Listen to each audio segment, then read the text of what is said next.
This one by Jeff James, age 13. These two high contrast pieces by Donna Burgess, age 14. What are you doing sitting in the dark? Watching telly. It's early.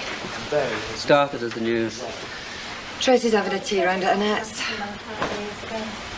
What do you want?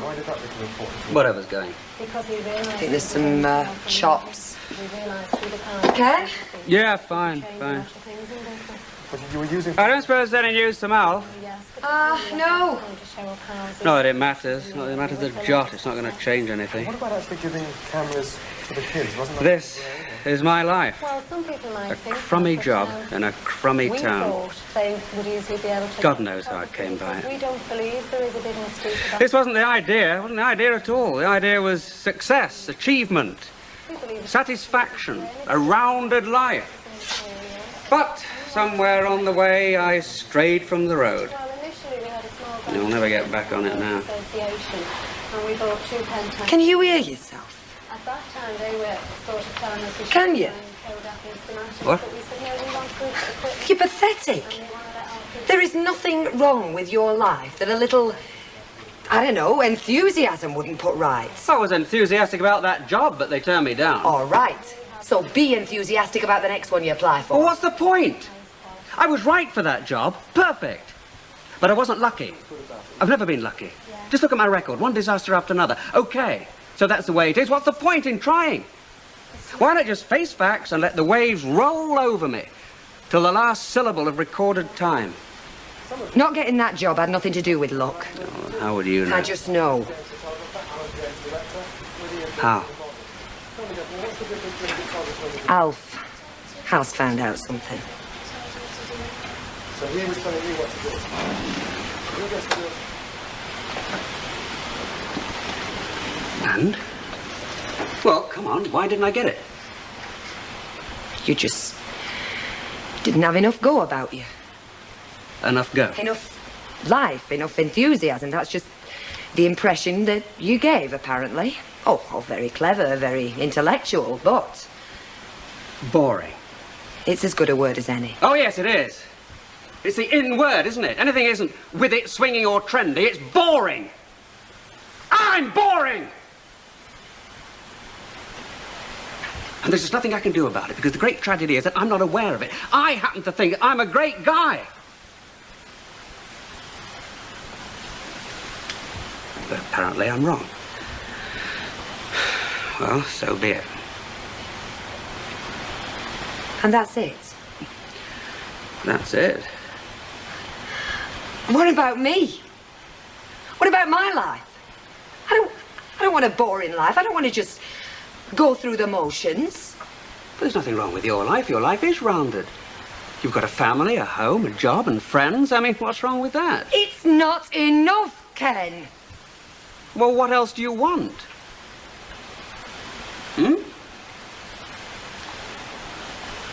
What I've found. What's that? Somebody else.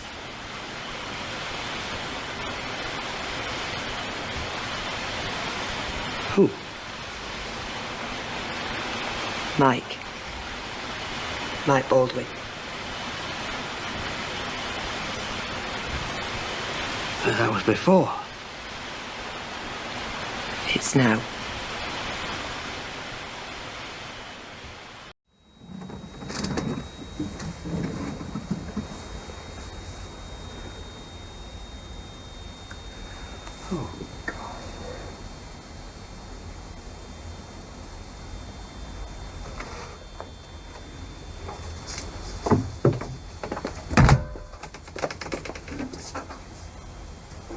What's up?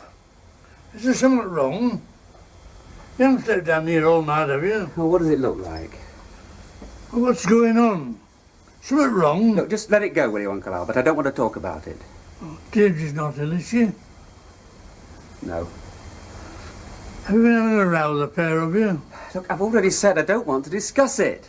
Oh, I see. Mind my own business, eh? When I mind my own business in my own... Look, for God's sake, Uncle Albert, leave it, will you? Just leave it. Oh, I mean, I don't know.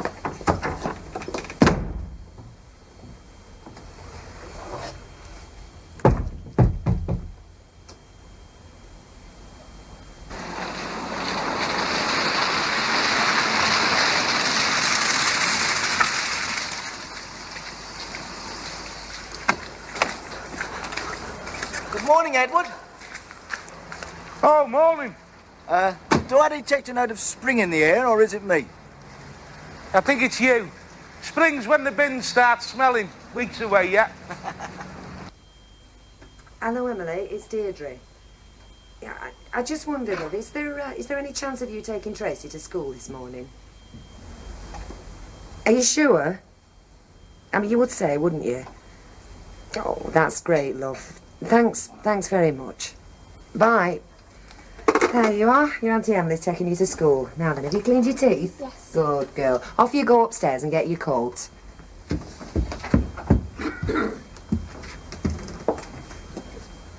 Ken says he's not going to work. What's going on? Have you been falling out of something? Just don't push it, Uncle Albert. Well, he won't tell me how. I'm sorry, Uncle Albert, but I can't explain. Not with Tracy about. No, and you talk to me just like you talk to her. And treat me like a kid.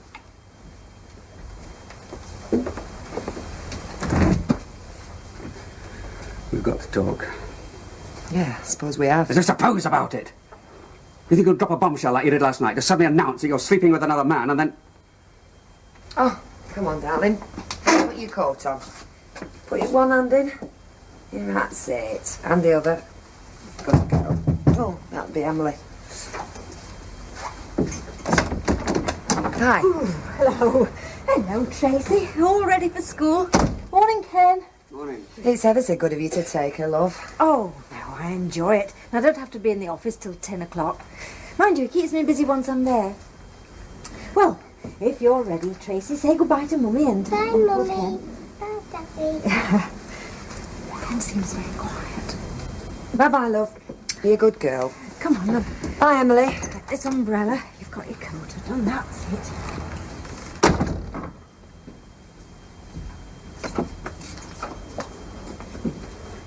You going to eat that? No. I'll shift it then. Deirdre, we've got to get this straightened out. We've got to talk about it. I wanted to talk last night. You were the one who went all silent. You were the one who insisted on sleeping down here. Because what you said knocked me for 6. Still has. I know. I know I hurt you. And I'm sorry. You're sorry? It's a bit too late to be sorry! Just rung Alf. Told him I'm not going in this afternoon. I heard you.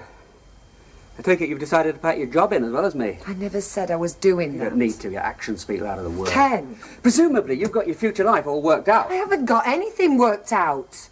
Well, you don't expect to go on living with me, do you? Well, you have an affair with Baldwin on the side? What you do? Wouldn't surprise me. You thought about nobody's life but your own. Not mine. Not Tracy's either, just yourself. It isn't like that. Well, you could have fooled me. Do you think I wanted it to happen? Do you think I wanted this? Because you're so bloody stupid. Why? Oh, come on, Ken. You don't really want to know, do you? Of course I want to know. I want to understand it, for God's sake. Oh, well, that makes a change, I must say. Because you've never really wanted to know about me in the past. You never really cared about what I thought or what I wanted. It's always been what you wanted. That's not true. And you know that's not true. A bit parky in that room of mine. I reckon that grate needs a good rake out. Uncle Albert, Deirdre and I got some things to sort out. Oh, have you? Well, we should be having dinner in here just the same, shan't we? Yeah, look, would you mind having dinner at the Rovers or Sedgwick Cafe today? Yes, I should. Look, Uncle Albert, don't be awkward, please. We have got things to sort out. Oh, have you? Well, why can't I hear it? You'll hear about it soon enough, I'm afraid. Now, please, Uncle Albert. Put it on with it. My own house. It's like a blooming lodger.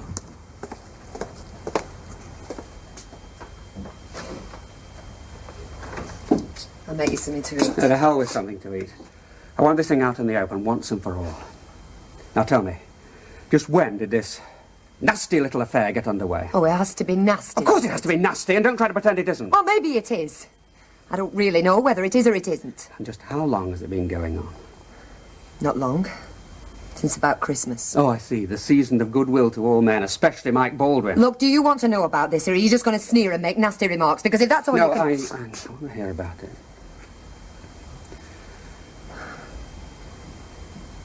Well, like I say, it started about Christmas. You and me were rowing about going to my mother's. I mean, that's not really important. I just needed someone to turn to. And he was there. And he talks to me, and he listens too. Oh, I see. You're seriously claiming that I don't talk to you now, are you? Well, you don't, Ken. You talk at me. It's like a missionary talking to the natives. Oh, well, very nice and polite, but a million miles above their heads. And if the natives want to have a little jabber, you'll nod and smile, but you're not really taking any notice of what they're saying. Do you know what you do, Ken? You tolerate me. And I wanted to be close to you. And it's just like you're 100 miles away.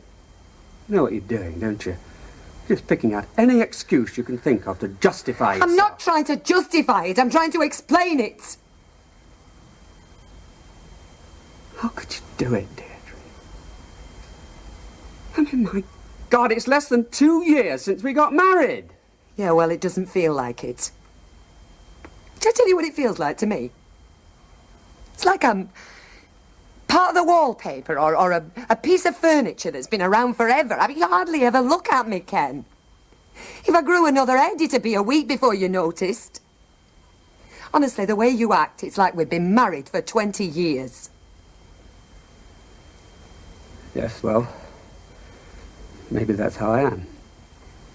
If Val was alive, I would have been married for 20 years. I mean, it's a fact of life. Most of my adult life, I have been married. But not to me, though. Damn it, Ken, not to me.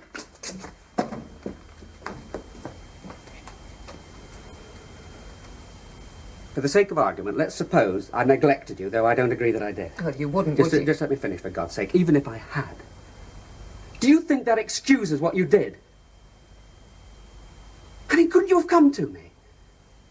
Couldn't you have said, let's talk this thing out? I didn't know how.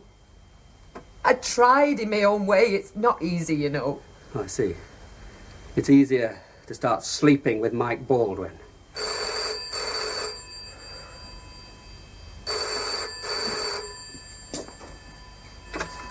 Hello? It's me. Oh, Mike. Listen, I can't talk now. Why, what's the matter? Nothing. I just can't talk now. I'll speak to you later. Oh, no, you won't. I'm sorry to interrupt you. Who's a little chat? No doubt there've been a good many of those over the past few weeks. Baldwin, of all people!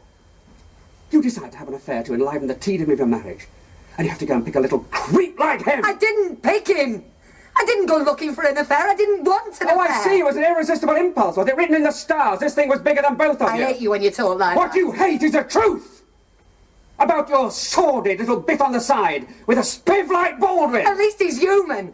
At least he wanted me. I wanted you! You never wanted me, Ken, or kids, or anything. It's your pride that's hurt, that's all. That's not true, I'm afraid. I loved you. I'm the man you married. I'm exactly the same now as I was then, and if that wasn't what you wanted, why did you marry me? Oh, Ken. Ignore it. No. Why did you put the phone down on me? It's Ken. He knows. I've told him everything. Get out of this house. Please. Shut up! I'm warning you. Get out of this house. Better if you go. Go. Ken, stop.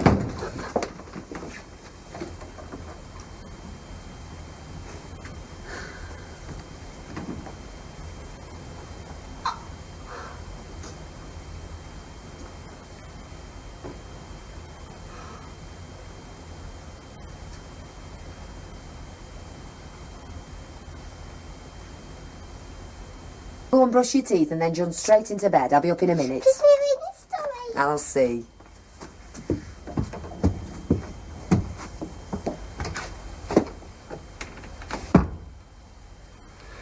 I don't know how you can just go on. as if nothing's happened. Tracy still has to be looked after, doesn't she? Life does go on, doesn't it? There's no point just sitting around full of self-pity. Oh, yes, I do feel sorry for myself, I admit that, but then I think I've got a good reason. I also think that I've been very, very stupid. Because I trusted you. Do you know that? I trusted you. Like I said, Ken, I didn't plan it. Oh, but your planning was first class. Don't be modest. What do you mean? What do I mean? I mean all those evenings you spent round at Carol's. Carol's new baby, all those lies. You've had a lot to say about my faults. What about your deceit? All right, I lied to you. I didn't want to hurt you. It's the calculating deceit of it that really gets to me. And all this later stuff you were giving about you and Carol going to her parents' caravan. What you were planning was a dirty weekend with Baldwin. My God, you've done your best to make out that all this is my fault. Do you think that since we've been married, I've never fancied somebody else? Of course I have. Everybody does sometimes. But if you want to stay married, you don't give in to it. I know it was wrong. I wanted something you wouldn't give me. I know what you wanted. You talk about my self-pity. What about you? You never gave a damn about how I might feel. It was all what you needed. What you wanted. All you. It wasn't like that. I swear I didn't want it to happen. I didn't want us to break up. Then you should have stopped it before it started, because it has happened. And as far as I'm concerned, it's killed whatever we had.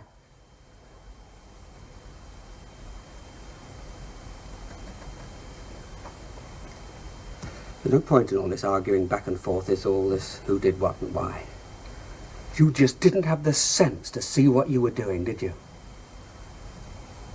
Well, you've killed our marriage. It's dead. Pack your bags. And go to Baldwin. Or wherever the hell you like.